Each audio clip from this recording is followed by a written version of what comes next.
शुरू अल्लाह का नाम लेकर जो बड़ा मेहरबान निहायत रहम वाला है।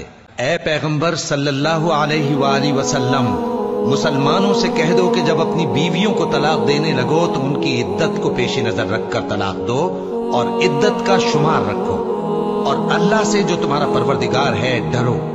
न तो तुम ही उनको अय्याम इद्दत में उनके घरों से निकालो और न वो खुद ही निकले।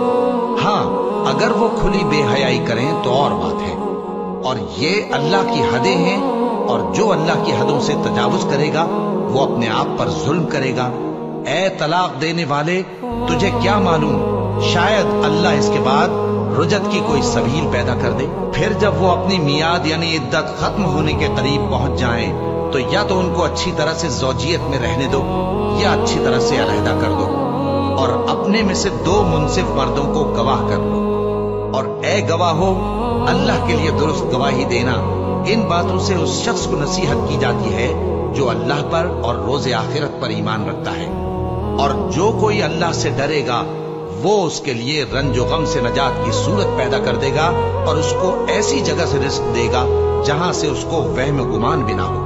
और जो अल्लाह पर भरोसा रखेगा तो वो उसके लिए काफी होगा। अल्लाह अपने काम को जो वो करना चाहता है पूरा कर देता है।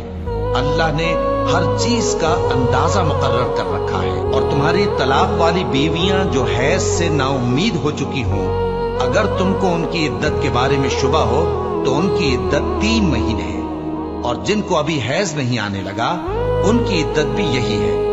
और हमल वाली औरतों की इद्दत वज़े हमल यानी बच्चा जन्ने तक है। और जो अल्लाह से डरेगा अल्लाह उसके काम में सहूलत पैदा कर देगा। ये अल्लाह का हुक्म है जो उसने तुम पर नाजिल किया है। और जो अल्लाह से डरेगा वो उससे उसके गुनाह दूर कर देगा और उसे अजर अजीम बख्शेगा।